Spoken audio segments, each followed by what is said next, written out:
سب سے پہلے تو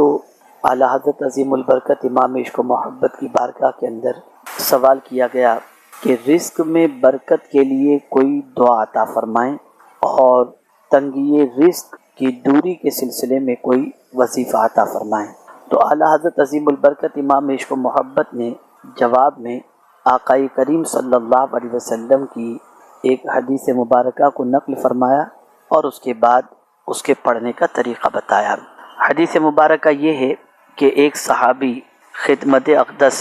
صلی اللہ علیہ وسلم میں حاضر ہوئے اور عرض کی کہ دنیا نے مجھ سے پیٹھ پھیر لی ہے۔ تو آقائے کریم صلی اللہ علیہ وسلم نے ارشاد فرمایا، کیا وہ تسبیح تمہیں یاد نہیں جو تسبیح ہے ملائکہ کی اور جس کی برکت سے روزی دی جاتی ہے؟ خلق دنیا آئے گی تیرے پاس ذلیل و خوار ہو کر، طلوع فجر کے ساتھ 100 بار کہا کر سبحان اللہ و بحمدہ سبحان اللہ العظیم و بحمدہ استغفر اللہ۔ ان صحابی رضی اللہ تعالیٰ عنہ کو 7 دن گزرے تھے کہ خدمت اقدس صلی اللہ علیہ وسلم میں حاضر ہو کر عرض کی، یا رسول اللہ صلی اللہ علیہ وسلم، دنیا میرے پاس اس کثرت سے آئی کہ میں حیران ہوں، کہاں اٹھاؤں اور کہاں رکھوں۔ اس تسبیح کا اعلیٰ حضرت عظیم البرکت فرماتے ہیں کہ آپ بھی ورد رکھیں، حتی الامکان طلوع صبح صادق کے ساتھ ہو، اور اگر فجر کی جماعت قائم ہو جائے تو اس میں شریک ہو کر بعد کو عدد پورا کر لیجئے،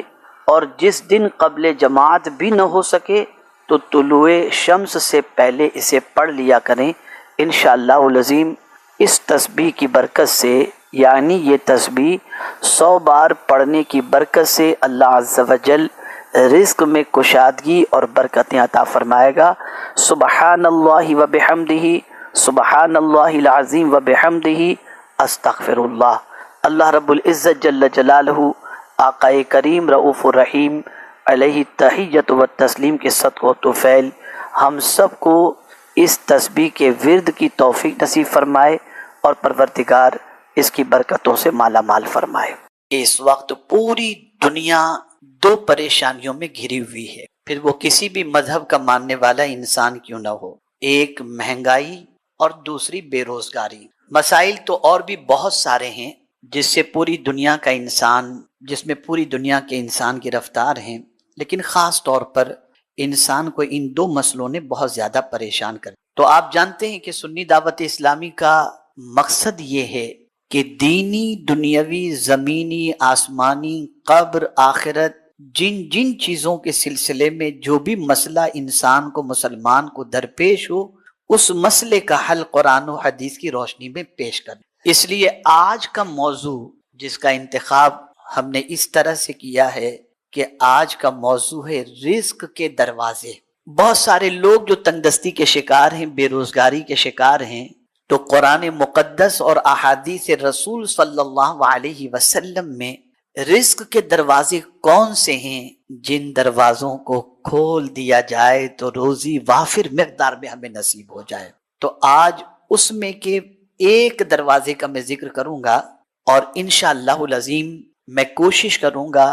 کہ 4 سیٹرڈے تک، 4 ہفتہ واری اجتماع میں رزق کے مختلف دروازے آپ کے سامنے پیش کروں تاکہ ان دروازوں سے آپ روزی حاصل کرنے کی کوشش کر سکیں۔ سب سے پہلے میں آپ کو سمجھاؤں، یہ بہت اچھی طرح ذہن میں رکھیے گا، اور قرآنی آیات سے میں جو باتیں پیش کروں اسے دل و دماغ میں اتارنے کی کوشش کی۔ وجہ سب سے بڑی یہ ہے کہ اس کتاب کی ابتدا میں رب قدیر جل جلالہ نے فرمایا لا ریب فی، یہ ایسی کتاب ہے اللہ کی کہ اس میں شک، ڈاؤٹ، شبہ اس کی کوئی گنجائش نہیں۔ یہی وجہ ہے کہ اس کتاب کا چیلنج جس طریقے سے 1400 سال پہلے کے لوگوں کو تھا، آج کے دور کے لوگوں کو بھی ہے،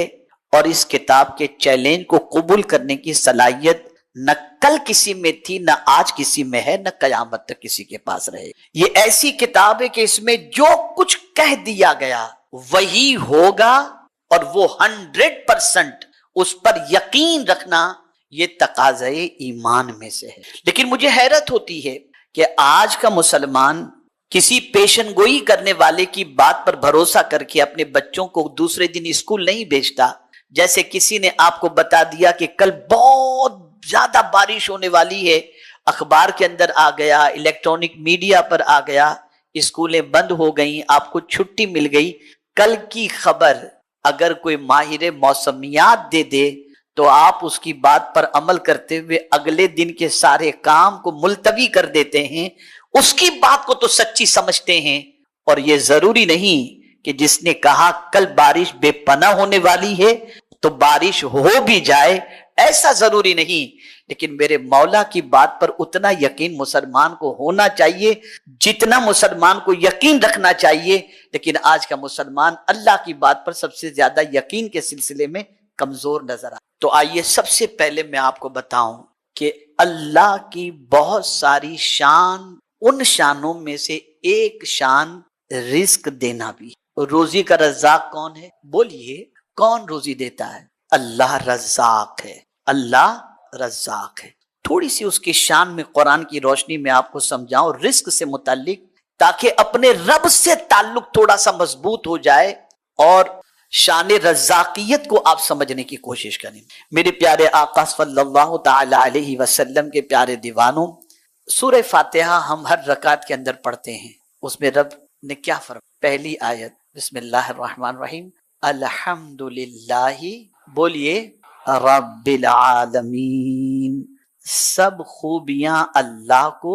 جو مالک سارے جہاں والوں کا۔ رب کے کئی معنی ہوتے ہیں، ایک معنی مالک کے بھی اور معنی پالنے والے کے بھی، وہ پالنے والا ہے۔ اور ظاہر سی بات ہے کہ جسے پالنا ہو، ایک باپ اپنے بیٹے کو پالتا ہے تو کھلا کر پالتا ہے، پلا کر پالتا ہے نا؟ تو اب اللہ عز و جل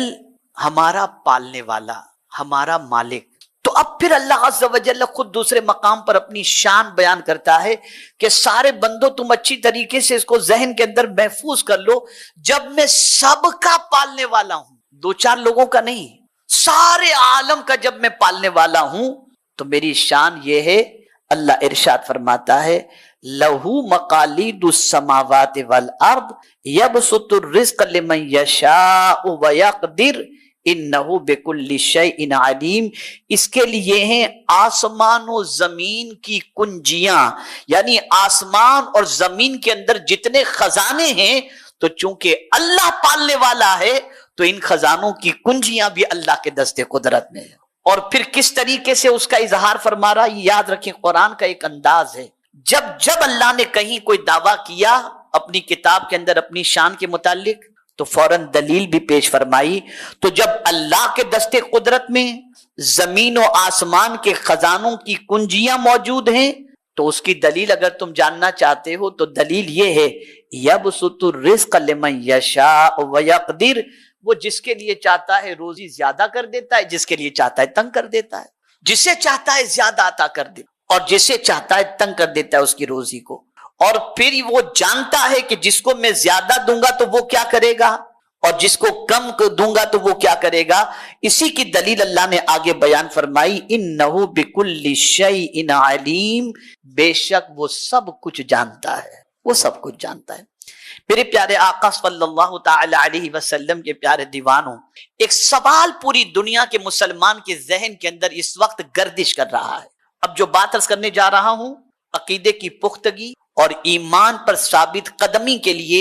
اس بات کو ذہن کے اندر رکھنا بے پناہ ضروری۔ اور جو بات اس وقت پوری دنیا کے مسلمان کے ذہنوں میں گردش کر رہی، وہ بات کون سی ہے؟ یار ہم کلمہ پڑھنے والے ہیں لیکن مال کے اعتبار سے تو ہم بہت کمزور ہیں، لیکن کافروں کو دیکھو، مشرکین کو دیکھو، یہود و نصارہ کو دیکھو، ان کے پاس کتنا مال ہے۔ جب ہمارا دین سچا ہے، ہمارا مذہب سچا ہے، تو پھر ہم فاقے میں زندگی کیوں گزارتے ہیں، تنگ دستی میں زندگی کیوں گزارتے ہیں، ہمارے پاس مال کی فراوانی کیوں نہیں؟ اور بہت سارے دنیا دار لوگ اس طریقے کی بات بھی کہتے ہوئے مسلمان دکھائی دیتے ہیں، آپ اتنی نماز پڑھتے ہو لیکن آپ کی حالت دیکھو، اور معاذ اللہ کہتے ہیں یار اپنے تو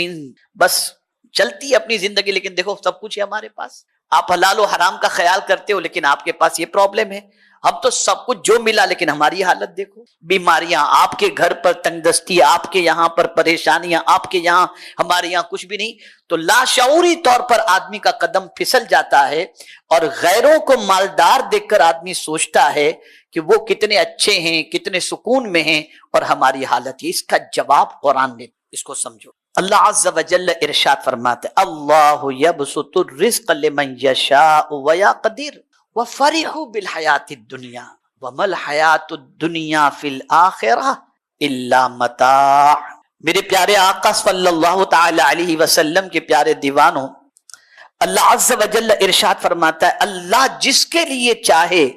رزق کشادہ اور تنگ کرتا ہے، اور کافر دنیا کی زندگی پر اترا گئے، یعنی جس کو دنیا بہت زیادہ دی گئی وہ دنیا کی زندگی پر اترا گئے، ہمارے پاس تو سب کچھ ہے، ہمارے پاس کوئی کمی نہیں۔ تو جن کو دنیا کی متاع دے دی گئی، دنیا کی چیزیں دے دی گئی، وہ اس میں اترا گئے، میرے پاس تو یہ ہے، میرے پاس تو یہ ہے، میرے پاس تو یہ۔ اب قرآن ان دنیا کی چیزوں کے بارے میں فرماتا ہے وَمَا الْحَيَاةُ الدُّنْيَا فِي الْآخِرَةِ إِلَّا مَتَاعٌ۔ اللہ ارشاد فرماتا ہے دنیا کی زندگی آخرت کے مقابل نہیں مگر کچھ دن برت لینا، یعنی یہ دنیا کی زندگی میں جو چیز تمہیں ملی ہے، یعنی کافروں کو دنیا میں بہت ساری چیزیں مل گئی لیکن آخرت میں زیرو، آخرت میں انہیں کچھ نہیں ملے گا۔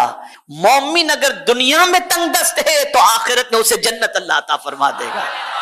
تو آخرت میں سب سے اہم چیز جہاں پرماننٹ رہنا ہے، وہ پرماننٹ والی جگہ جہاں پر اللہ عز و جل کیا عطا فرمائے، جنت عطا فرمائے گا۔ اب ایک بات عرض کروں گا آیت کی روشنی میں تو آپ کا ایمان تازہ ہو جائے گا۔ آپ دنیا میں جو چیز چاہتے ہیں وہ آپ کو شاید نہ ملے، ہے نا؟ آپ چاہتے ہیں بنگلو ہو، گاڑی ہو، نہیں ملتی، لیکن اگر دنیا میں آپ نے